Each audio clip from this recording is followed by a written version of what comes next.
और जो प्रेग्नेंट औरत हैं जो घर पर है फिलहाल, उनको आप क्या सलाह देना चाहेंगे? पर्सन उनको भी लेना है ताकि बीपी वगैरह मेंटेन रहे और चक्कर कोई तकलीफ नहीं हो। अगर आप परिश्रम कर रहे हैं, पैदल चल रहे हैं धूप में, तो चक्कर आ सकता है, दिमाग में ब्लड का सर्कुलेशन कम होगा। हीट वेव से मौत का भी खतरा बढ़ जाता है। खान पान पे बहुत ध्यान देना, पानी और नमक। जैसे ही गर्मी शुरू होता है उनके नाक से खून निकलना शुरू हो जाता है, नोज ब्लीडिंग स्टार्ट हो जाती है, तो ये क्यों होता है? उतना हार्मफुल नहीं है जितना कि ब्रेन हेमरेज हार्मफुल। अच्छा, और कौन कौन सी आदतों से हमें परहेज करना चाहिए गर्मी में? जैसे गर्मी के दिनों में खाना जल्दी खराब होता है, गर्मी से फर्मेंट कर जाता है, तो वो सब गर्म खाना खाएं, ताजा खाना है। बहुत सारे पेड़ों को काटा जा रहा है, कंक्रीट बढ़ गया है, तो क्या इससे भी गर्मी ज्यादा बढ़ रही है? ध्यान देना चाहिए कि पेड़ ज्यादा नहीं काटा जाए, नहीं कटे तो अच्छी बात है। और सब लोग जितना मैक्सिमम पेड़ लगाने के लिए सोचें।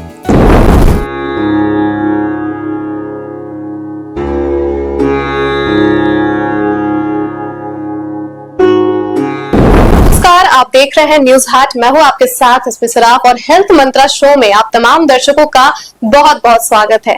देखिए, मौसम ने लोगों का हाल खराब कर दिया है। अगर गर्मी की बात की जाए तो आपको बता दें कि गर्मी की मार हर कोई झेल रहा है, और यदि मौसम विभाग की माने तो आपको बता दें कि ऐसा कहा जा रहा है कि आने वाले दिनों में और भी हालात बिगड़ सकते हैं, यानी कि तापमान और भी ज्यादा बढ़ सकता है। फिलहाल आपको बता दें कि कई ऐसे स्टेट्स हैं, कई ऐसे बिहार में जिले हैं जिनमें जहां ये कहा जा रहा है कि 45 डिग्री सेल्सियस तक तापमान पहुंच गया है और आने वाले समय में 45 डिग्री सेल्सियस को भी पार कर सकता है। यदि एक रिपोर्ट की भी बात की जाए तो आपको बता दें कि ऐसा दावा किया जा रहा है कि भारत फिलहाल दुनिया का सबसे ज्यादा गर्म देश है, और एक लिस्ट भी जारी की गई है जिसमें 100 शहर हैं जो बहुत ही ज्यादा गर्म बताए जा रहे हैं, और उसमें 94 या 96 ऐसे शहर हैं जो अकेले भारत के ही हैं। ऐसे में ये बहुत ही ज्यादा जरूरी है कि आप इस इंटरव्यू को ध्यान से देखें, क्योंकि आज हमारे साथ डॉक्टर सुनील अग्रवाल मौजूद हैं और वो आपको बताएंगे कि इस भीषण गर्मी में आप किस तरीके से खुद को सुरक्षित रख सकते हैं, अपना और अपने परिवार का ख्याल रख सकते हैं। बहुत बहुत स्वागत है सर आपका। धन्यवाद। न्यूज हाट में बुलाने के लिए आप सबों को मैं धन्यवाद देता हूँ। तो मेरा सबसे पहले सवाल आपसे यही है कि हीट वेव आखिर क्या होता है और कैसे हम खुद को हीट वेव से बचाकर रख सकते हैं इस भीषण गर्मी में? हमारे शरीर का तापक्रम जो है ना 37 डिग्री पे बहुत अच्छे से काम करता है मेरा पूरा शरीर सेंटीग्रेड पे, लेकिन वातावरण का टेम्परेचर जब 40 से पार करने लगता है, 44 कहीं कहीं 48 भी हो गया है, तो उस टेम्परेचर पे हम अगर रहते हैं ज्यादा देर तक या धूप में या गर्मी में, तो शरीर का संतुलन बिगड़ने लगता है, वैसोडायलेशन होने लगता है, शरीर की जो रक्त वाहिकाएं हैं वो फैल जाती हैं। अगर आप परिश्रम कर रहे हैं, पैदल चल रहे हैं धूप में, तो चक्कर आ सकता है, दिमाग में ब्लड का सर्कुलेशन कम होगा और बाकी जो भुजाएं हैं पैर हाथ में ब्लड चला जाएगा आपके शरीर का, और उसके बाद चक्कर आएगा, गस्ती आएगा, गिरने का भी डर है, सिनकॉप बोलते हैं उसको। उसी तरह से खून गाढ़ा होने लगता है। खून गाढ़ा होने लगता है तो क्या होता है कि धमनियों में खून जमने लगता है, और उसके कारण हृदय की बीमारी भी बढ़ जाती है। अभी जैसे अस्पताल में देखा जाता है कि औसतन जहाँ 40 मरीज आते थे प्रतिदिन, अभी भीषण गर्मी में 50, 60, 70 मरीज आने लगे हैं। तो कहीं न कहीं गर्मी से उसका जुड़ाव देखा जा रहा है। और भी कई चीजें हैं जो छोटी मोटी बीमारियां से चक्कर आना, थकान होना और मिचली आना, ये सब गर्मी से होता है, और इसको समय रहते पहचानना बहुत जरूरी है। जी, अच्छा, मैं ये जानना चाहती हूँ कि जैसे क्या हीट वेव से मौत का भी खतरा बढ़ जाता है? अगर शरीर का तापक्रम 104 से ऊपर जाने लगे, 105, 6, बेहोशी होने लगे, चक्कर आने लगे, तो जान का भी खतरा है। इसलिए जैसे ही बुखार आने लगे तो कंफ्यूज नहीं करें, एक साधारण बुखार भी हो सकता है और हीट स्ट्रोक का भी बुखार हो सकता है। समय पे पहचानना जरूरी है उसको, और अकॉर्डिंग टू उसका इलाज भी होना चाहिए तुरंत। जी, तो किन लोगों को लू का सबसे ज्यादा खतरा रहता है? जो इतने हाई टेम्परेचर पे धूप में जो निकलते हैं, या जो मजदूर काम कर रहे हैं, शारीरिक परिश्रम कर रहे हैं, क्योंकि शारीरिक श्रम से भी गर्मी पैदा होती है। एक तो ऐसे ही गर्मी है, ऊपर से श्रम कर रहे हैं तो और गर्मी होगी, तो उस उसको बीच बीच में बचना चाहिए और पानी नमक चीनी पीते रहना चाहिए। उससे क्या होता है ना कि ठंडा पानी पी रहे हैं तो शरीर को अंदर से थोड़ा ठंडक मिलेगी, तो गर्मी का असर थोड़ा कम होगा उनको और शरीर में इलेक्ट्रोलाइट पूरा मिलता रहेगा। और जो हम लोग गर्मी से बचाने के लिए, गर्मी इतना नहीं हो इसके लिए इसके कारण पे ध्यान देना होगा। जैसे अभी पर्यावरण असंतुलन काफी दिखाई दे रहा है। पहले पूरे जंगल थे, अब काट काट के खेत बना और खेत भी अब खत्म हो रहा है, वहां पे मकान बनने शुरू हो रहे हैं, रोड मकान काफी। जैसे जैसे सभ्यता ने तरक्की की, आबादी बढ़ी तो मकान काफी बन गए। पहले पटना छोटा था, पूरा चारों तरफ फैलते जा रहा है। जी सही बात। तो हमारा ये कहना है ना कि वातावरण जितना पेड़ काटे हैं, पहले तो पेड़ काटने पे रोक लगनी चाहिए पूरी तरह से, और दूसरा अगर काटे हैं तो उससे 10 गुना पेड़ आप लगाइए, क्योंकि आबादी बढ़ा है तो अब उसके हिसाब से ज्यादा पेड़ की जरूरत है ताकि संतुलन बनाए रखें। तो मेरा ये कहना है कि सब लोग अपने जन्मदिन के उपलक्ष्य में जितना उनकी आयु है उतना पेड़ तो कम से कम जरूर लगाए, उससे ज्यादा नहीं तो उतना पेड़ जरूर लगा दें और उसका देखभाल भी करें ताकि वो थोड़ा बड़ा होने तक उसको देखना भी जरूरी है, सूखे नहीं, पानी मिलता रहे, ये ध्यान रखना चाहिए। तो डॉक्टर मैं आपसे ये जानना चाहती हूँ कि जैसे अगर किसी को लू लग जाता है तो उसका शुरुआती लक्षण क्या होता है? शुरू में तो चक्कर, कमजोरी, थकावट, सांस तेज चल सकता है, हार्ट रेट बढ़ जाता है और शुरू में पता नहीं चलता है, बस थोड़ा सा लगता है बेचैनी। अब बुखार शुरू में बढ़ता नहीं है लेकिन 99-100 हो सकता है, स्किन लाल हो जाता है, गर्म हो जाता है। अगर गर्मी के दिन में आपका पसीना निकल रहा है ना तो अच्छी बात है, इसीलिए कहा था कि पतला और सूती कपड़ा पहनना चाहिए ताकि पसीना वो सोखते रहे। कभी भी पॉलिस्टर या सिंथेटिक कपड़े यूज नहीं करना चाहिए इस गर्मी में।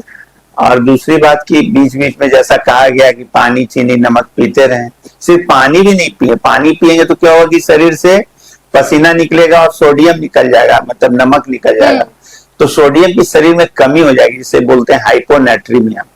और हाइपोनेट्रीमिया वो भी एक गंभीर समस्या है, पेशेंट उसमें बेहोश होने लगता है। तो बेहोशी जो होती है ना लू लगने के बाद, उसका एक कारण यही है, हाइपोनेट्रीमिया होने लगता है उसको, पानी भी कम गया, शरीर का नमक भी कम गया और सोडियम कम होने से वो फिर हाइपोनेट्रीमिया में चला जाता है और बेहोशी होने लगता है। अच्छा, यही मतलब एक कारण है कि मतलब क्यों बेहोशी होती है लोगों को, मतलब इतना गर्मी में लोग काफी ज्यादा बेहोश होते हैं, ये एक कारण हो सकता है। एक कारण ये भी है, दूसरा बीपी भी थोड़ा बढ़ता है और तीसरा कि इलेक्ट्रोलाइट इम्बैलेंस तो हमने बता ही दिया, और थोड़ा कमजोरी भी होता है, धूप में ऊर्जा की ज्यादा जरूरत अगर है, हम लोग अगर नहीं खा पी के ठीक से टाइम से चलेंगे तो उससे भी सोडियम कम होगा और जितना सोडियम कम उतना चक्कर, उतना बेहोशी, उतना कमजोरी।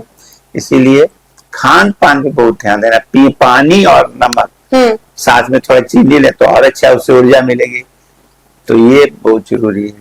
जी अच्छा डॉक्टर, कई बार ऐसा देखा गया है और बहुत सारे लोगों की ऐसी शिकायतें भी आ रही है कि जैसे ही गर्मी शुरू होता है उनके नाक से खून निकलना शुरू हो जाता है, नोज ब्लीडिंग स्टार्ट हो जाती है, तो ये क्यों होता है? देखिए हल्का फुल्का अगर नाक से ब्लड आ रहा है ना तो घबराए नहीं, मतलब ये सीरियस इसको लेने की जरूरत नहीं है, बहुत सीरियस नहीं लेना चाहिए। लेकिन जो लू लगने का इलाज है, ठंडे जगह पे ले जाएं, ठंडे पानी पिलाएं, उसको ठंडे कपड़े से पोंछें, आराम करने दें, और जिस नाक से जिस तरफ से ब्लड आ रहा है उसको थोड़ा देर दबा भी सकते हैं एक तरफ। लेकिन अगर नाक से ब्लड आ रहा है तो सेफ्टी वाल्व है, पूरे शरीर का सेफ्टी वाल्व है। नाक से अगर प्रेशर आपका ब्रेन का बढ़ा, किसी बूढ़े आदमी को जैसे हाई ब्लड प्रेशर है, अब प्रेशर बढ़ गया तो नाक से अगर ब्लड थोड़ा निकल जाए 10-20-50 ml तो कोई हर्जा नहीं है। लेकिन वही ब्लड अगर ब्रेन के अंदर रप्चर करके फटेगा तो आदमी बेहोश हो जाएगा, फैटल कंडीशन हो जाएगा। इसलिए नाक से ब्लड अगर निकल जाता है तो कुछ नहीं करना है, आराम से लिटाइए, खुद से खुद बंद हो जाएगा। तो क्या जैसे ये क्या मतलब बीपी से रिलेटेड है, इसका गर्मी से कुछ लेना देना नहीं है? फिर गर्मी से बीपी थोड़ा बढ़ सकता है और बढ़ गया तो फिर खून की नसें फट सकती हैं। हाई बीपी होगा तो ब्रेन में भी हेमरेज हो सकता है। लेकिन ब्रेन में हेमरेज होने के पहले अगर नाक से ब्लड आ जा रहा है तो एक तरह से उतना हार्मफुल नहीं है जितना कि ब्रेन हेमरेज हार्मफुल है। अच्छा, तो मतलब ये चीज कहा जा सकता है कि जैसे ज्यादा गर्मी पड़ेगी तो बीपी के जो मरीज है उनको खास ध्यान रखने की जरूरत है। बिल्कुल, बीपी चेक कराते रहना चाहिए। और जब भी बाहर, एक तो धूप में निकलना चाहिए बुजुर्गों को या बच्चों को। धूप में खास करके दिन में जो 10 बजे से 4 बजे तक धूप रहता है ना, कोशिश करना चाहिए कि नहीं निकले। अगर निकले भी हैं तो शरीर को ढक के निकले पूरे कपड़े से, सूती कपड़े से। अब बीच बीच में अपना अपने साथ रखें शरबत, चीनी का शरबत, शिकंजी, नमक या आमझोरा या मट्ठा कुछ लेके चले साथ, बीच बीच में पीते भी। अब तो जैसे आप बोल रहे हैं जैसे शिकंजी और ये नींबू पानी पीना चाहिए, तो वो तो लोग कुछ पीते ही नहीं है आजकल। लोग क्या करते हैं कि सीधा कोल्ड ड्रिंक पर ही चल जाते हैं। हाँ, तो क्या कोल्ड ड्रिंक पीना चाहिए लोगों को? हाँ, कोल्ड ड्रिंक आजकल आ गया नमक मिला हुआ, सॉल्टेड रहता है ना, जीरा टाइप, वो ज्यादा ही फायदेमंद है। और जैसे ये कोका कोला, पेप्सी, स्प्राइट है और कंपनियां ऐसा दावा भी करती है कि आप पीजिए आपका शरीर ठंडा रहेगा। हाँ, वो भी ठीक है, उसी में थोड़ा ऊपर से नमक मिला दे तो सही होगी। अच्छा, क्यों नमक क्यों? नमक की इसलिए कमी होती है शरीर में, पसीना से नमक शरीर का निकल जाता है। अच्छा। तो ज्यादा देर अगर आप धूप में रहेंगे ना तो नमक की कमी होगी, और नमक की कमी से फिर सोडियम कम होगा, उससे बेचैनी परेशानी बढ़ती है। खैर, मुझे तो नहीं लगता कि इतने सारे लोग ऐसा कुछ करेंगे कि कोल्ड ड्रिंक में अगर नमक मिला के पीना रहे तो ऐसा तो नहीं कर पाएंगे। कोई हार्म तो नहीं है। खास गर्मी के दिनों में नमक की ज्यादा जरूरत है शरीर को, इसलिए थोड़ा नमक का विशेष ध्यान रखना है। और कौन कौन सी आदतों से हमें परहेज करना चाहिए गर्मी में? बस जितना हो सके पानी, चीनी, नमक पीते रहना चाहिए। और गर्मी में ज्यादा धूप में सीधी जहाँ धूप हो ना, बाहर का काम नहीं करना है, कुछ दिन आराम करिए और शाम सुबह अपना काम करें। खास करके बच्चों को स्कूल में 10 बजे या 9 बजे तक जाए, स्कूल 10 बजे तक घर में आ जाए, सो दैट की हीट वेव का असर नहीं हो। और खान पान में जो स्वस्थ भोजन है, जैसे गर्मी के दिनों में खाना जल्दी खराब होता है, गर्मी से फर्मेंट कर जाता है, तो वो सब गर्म खाना खाएं, ताजा खाना खाएं। क्या गर्मी का असर ये गुस्सा, तनाव और नींद पर भी इसका असर पड़ता है? सीधे तौर पे तो नहीं, लेकिन अगर हीट स्ट्रोक हुआ है तब हो सकता है कि तनाव से इसका कोई ज्यादा मतलब नहीं है, नींद से भी कोई खास। अच्छा, क्या इसका कनेक्शन मेंटल हेल्थ से है? ऐसा कुछ डायरेक्ट नहीं है। अब जैसे कई बार ऐसा होता है कि लोगों को बहुत ही ज्यादा गर्मी लगती है तो चिड़चिड़े हो जाते हैं, तो क्या इसका असर ऐसा बोल सकते हैं कि उनके मेंटल हेल्थ पर पड़ रहा है? ऐसा कुछ सीधा वो नहीं है, लेकिन पूरा शरीर ही है, एक दूसरा। अगर शरीर बीमार है तो दिमाग भी परेशान रहता है, लेकिन ऐसा कोई सीधी प्रतिक्रिया नहीं होती दिमाग में। अच्छा डॉक्टर, कुछ ऐसे भी सवाल है जो अपार्ट फ्रॉम हेल्थ है। तो मेरा सवाल है कि क्या हर साल बढ़ती गर्मी क्लाइमेट चेंज का संकेत है? यस, अभी 48 डिग्री तक तो चला ही गया भारत में टेम्परेचर कई राज्यों में, और ये बढ़ने का ही टेंडेंसी है इसका, क्योंकि ये हम लोग का जो ह्यूमन नेचर है, पेड़ कटते ही जा रहा है, आबादी बढ़ ही रही है। तो कहीं से ऐसा नहीं लग रहा है कि टेम्परेचर आगे आने वाले सालों में कमेगा। एवरेज टेम्परेचर लग रहा है कि 1-8 डिग्री बढ़ेगा ही। तो क्यों नहीं अभी से ही हम लोग सब वॉर फुटिंग पे पर्यावरण पे क्या काम करें। पर्यावरण को, अगर पर्यावरण ही नहीं रहेगा सही, तो हम लोग की लाइफ ऐसे ही खतरे में पड़ जाएगी। इतनी गर्मी में कहाँ सर्वाइव करेगा आदमी। तो इसके लिए जो जो उपाय करने चाहिए, जैसे जितने तालाब थे, छोटे छोटे झील थे, सबको भर भर के बना दिया जा रहा है घर, जो सिंचाई के काम में भी आता था। पानी की भी बेहद कमी हो रही है, अंडरग्राउंड वाटर का लेवल गिरते जा रहा है। अगर हम लोग सब तालाब और झील और सबका सही करें तो पानी की कमी भी नहीं होगी और वातावरण भी ठंडा रहेगा। और जितना मैक्सिमम पेड़ लगाए, और जो प्रदूषण होता है, जैसे हीट जिससे ज्यादा निकलता है, उसको तो कम किया जा सकता है। जहाँ पर संभव हो उसको हम लोग करें, ताकि वातावरण में गर्मी का जो वो हो रहा है प्रदूषण, गर्मी से वो कम हो जी। अच्छा, हाँ जी। अच्छा, सरकार ग्राउंड लेवल पर काफी सारे पहल कर रही है इस भीषण गर्मी से निपटने के लिए। क्या उतना काफी है या और भी कुछ ऐसा कुछ सजेशन है जो आप देना चाहते हैं? तो अभी सरकार ये कर सकती है, और बहुत सारे एनजीओ भी हैं और सामाजिक संगठन भी हैं, ये सबको मिल के और करना चाहिए कि सब जगह पंसाला खुलवा दें, मतलब पानी पीने का हर मोड़ पे या हर जगह पे मिल जाए। जैसे कोई दुकान है, होटल है या कोई खाने पीने की दुकान है, तो वहाँ ये अलग से व्यवस्था हो जाए कि सबको पानी मिलता रहे, गर्म नहीं, ठंडा भी नहीं, तो साधारण नॉर्मल, हाँ नॉर्मल पानी मिले सबको। और अगर संभव हो तो थोड़ा शरबत या शिकंजी या आम झोरा, जैसे अभी आम इस सीजन में आता है, कच्चा आम झोरा बना के, नमक सस्ता है, हम लोग सबको पिला सकते हैं, उससे बहुत समस्या कम होगा। जिसको पन्ना भी कहते हैं। जिसको पन्ना भी कहते हैं। तो ये सब जगह हो कर सके अगर, तो बहुत बड़ा पहल होगा। अभी तो बहुत जगह शुरू हुआ है, बहुत सारी संस्थाएं चला रही पंसाला, लेकिन अभी और जरूरत है करने की। अच्छा डॉक्टर, आपके अकॉर्डिंग क्या ऐसा है कि जो इतना हाई लेवल पर पेड़ कट रहे हैं, बहुत सारे पेड़ों को काटा जा रहा है, कंक्रीट बढ़ गया है, तो क्या इससे भी गर्मी ज्यादा बढ़ रही है? तो हम लोग पहले चर्चा कर चुके हैं कि पेड़ जितना ज्यादा से ज्यादा हो सके सब लोग को लगाना चाहिए, और जितनी पेड़ है उसको सुरक्षित रखना चाहिए, और इस पर ध्यान देना चाहिए कि पेड़ ज्यादा नहीं काटा जाए, नहीं कटे तो अच्छी बात है। और सब लोग जितना मैक्सिमम पेड़ लगाने के लिए सोचें, जितना हरियाली रहेगा फिर पर्यावरण संतुलित रहेगा, तो हो सकता है कि आने वाले सालों में पर्यावरण हम लोग सुधार लें और इतना टेम्परेचर ना बढ़े।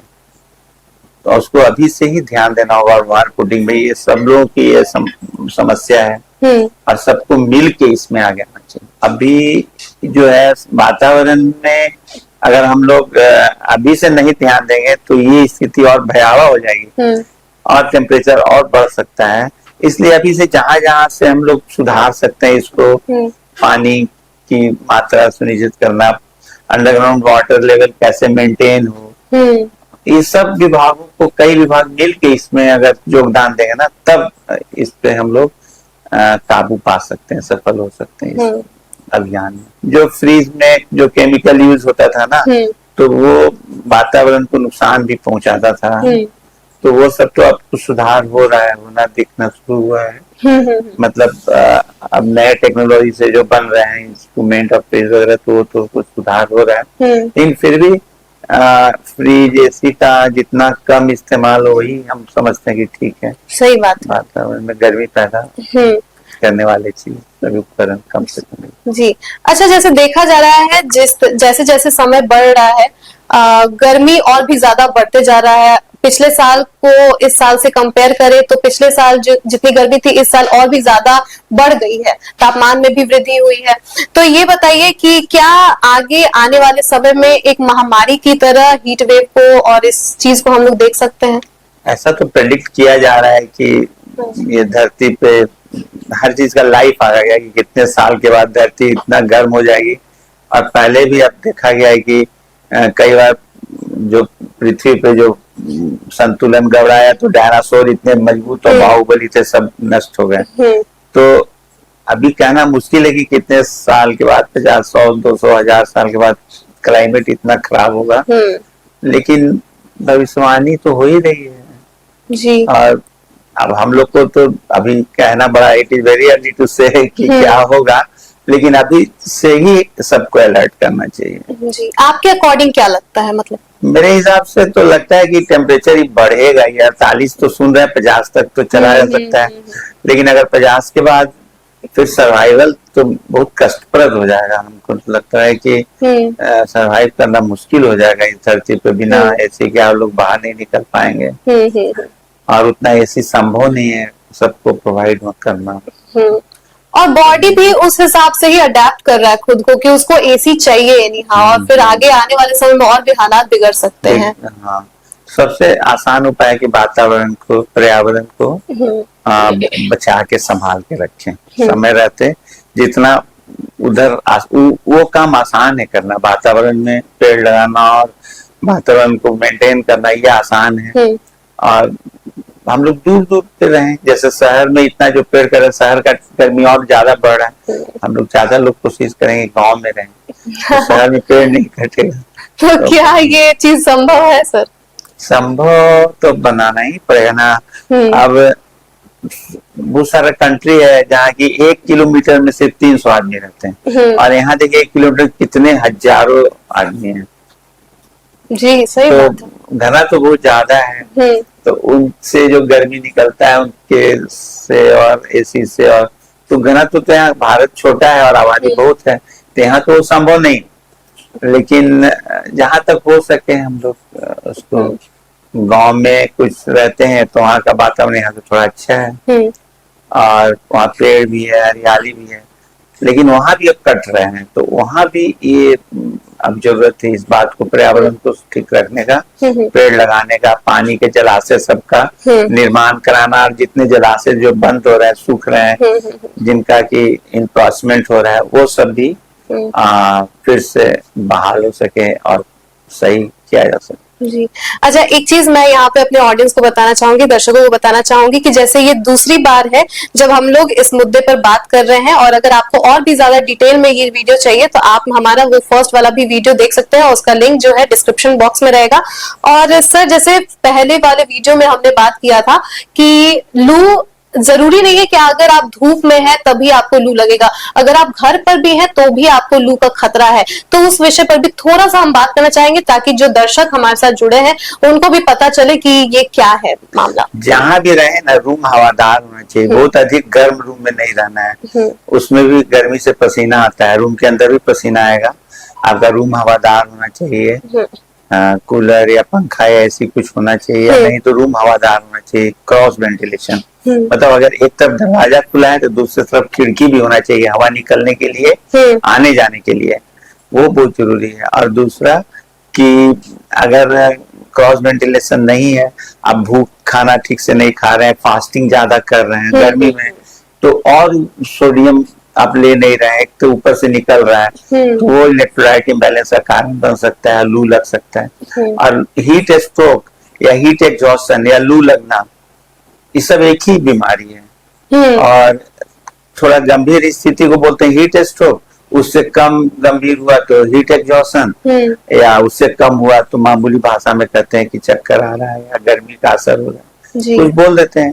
बट हीट स्ट्रोक जो होता है इसमें कि शरीर का तापक्रम 105 डिग्री तक चला जाता है, और वो खतरनाक स्थिति है, उसमें आदमी बेहोश हो जाता है और तुरंत इमीडिएट उसको इलाज की जरूरत है। और बाकी जो हल्का फुल्का है तो घर आके ठंडा पानी पिए, आम जोरा पिए, थोड़ा आराम किए तो फिर ठीक भी हो जाते हैं। लेकिन कोई ये नहीं कर सकता है कि किसको हीट स्ट्रोक हो।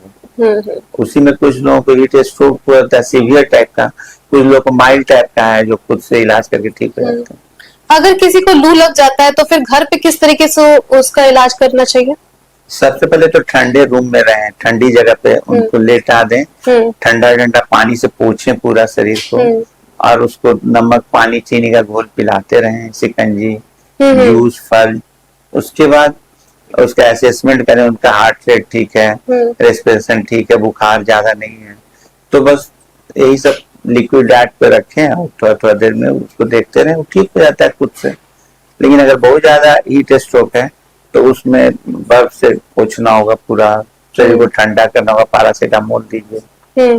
और फ्लूइड की कमी है तो मुंह से तो पिलाइए ही, आईवी फ्लूइड भी देना पड़ता है, नसों के द्वारा चढ़ाना पड़ता है काफी पानी। अच्छा, जो रिक्शा चालक है, जो मजदूर हैं, जो डिलीवरी बॉय है, जो बच्चे हैं, जो स्कूल जाने वाले बच्चे हैं, वो अपना किस तरीके से ख्याल रखें? क्योंकि उनको तो बाहर निकलना ही है, जो मजदूर हैं उनको काम के लिए बाहर निकलना है, जो रिक्शा चालक है उनको भी बाहर निकलना ही है, तो वो किस तरीके से अपना ख्याल रखें? बीच बीच में काम भी करें और ठंडा पानी या नॉर्मल पानी, चीनी, नमक पीते रहें, कुछ कुछ खाते रहें, जो अवेलेबल है कुछ खाते रहें, एनर्जी लेते रहें।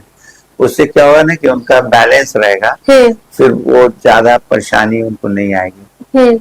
भूखे एकदम काम नहीं करना है, हम राय देते हैं भूखे काम पर नहीं जाए, कुछ कुछ खाते पीते रहें और काम करें। अब बहुत डायरेक्ट अगर सन है, धूप है तो थोड़ा देर रेस्ट करें, तब काम करें। अगर शरीर ये देख रहा है कि शरीर हमारा चक्कर आ रहा है, गर्मी से थकावट लग रहा है, कोई परेशानी हो रही है, तो रेस्ट में चले जाए, की तबीयत भी खराब है और काम भी कर, तो वो फिर बढ़ सकता है। तो जो महिलाएं हैं, जो घर पर महिलाएं हैं वो काम करती हैं, और जो प्रेग्नेंट औरत हैं जो घर पर है फिलहाल, उनको आप क्या सलाह देना चाहेंगे? बहुत गर्मी में नहीं रहना है, पानी उनको भी पीना है, वही नमक, वही इलाज तो सबके लिए एक ही है। तो प्रिकॉशन उनको भी लेना है ताकि बीपी वगैरह मेंटेन रहे और चक्कर कोई तकलीफ नहीं हो। और उनको तो ज्यादा प्रिकॉशन लेना है कि बच्चे का भी उनको देखना है। हाँ, सही बात। तो ज्यादा और प्रिकॉशन लेना है, धूप से बचना है। अच्छा, एक आखिरी सवाल कि जैसे दिन में किस समय हमें बाहर नहीं निकलना चाहिए, कब हमें सबसे ज्यादा खतरा होता है? 10 बजे के बाद, 10-11 बजे के बाद, और शाम में 3-4 बजे तक धूप रहता ही है जी। उस समय अवॉइड ही करना है, जितना कम से कम हो, डायरेक्ट धूप नहीं लगे। अगर गाड़ी से जा रहे हैं तो ठीक है, अगर एसी है तो और अच्छा है। और कोशिश करें कि घर में ही रहें, बहुत जरूरी हो तो निकलें। खासकर बुजुर्गों को, बच्चों को ये हिदायत दी जाती है कि सीधे सन लाइट से बचें। और जब निकलना ही जरूरत हो तो कपड़ा से, सूती कपड़ा से पूरा सर को, मुंह को ढकें। बीच बीच में पानी से उसको भिगाएं भी, और पानी पीते रहें। चीनी भी उसमें मिला दें, नमक भी मिला दें। मट्ठा या आमझोरा जिसे पन्ना कहते हैं, वो तो बहुत अच्छी चीज है। और जो भी लिक्विड आता है, जूस है, डाब है, कुछ भी जो आपको मिलता है लेते रहें। जी सर, चलिए बहुत बहुत धन्यवाद सर। तो आप समझ ही गए होंगे कि किस तरीके से इस भीषण गर्मी में आप अपना और अपने परिवार का ख्याल रख सकते हैं, और क्या आने वाले समय में ये जो हीट वेव का जो स्थिति हमें देखने को मिल रहा है, ये गर्मी जो इतना ज्यादा बढ़ रही है, क्या एक महामारी के रूप में ये उभर के आने वाली है, इसके बारे में भी हमने बात की है। और ऐसे में डॉक्टर ने अपने विचारों को हमारे साथ साझा किया है, और आपको बताया भी है कि किस तरीके से आप अपना सुरक्षा, आप अपना ख्याल रख सकते हैं इस भीषण गर्मी में। तो फिलहाल के लिए दीजिएगा इजाजत, आप देखते रहिए न्यूज़ हाट। धन्यवाद।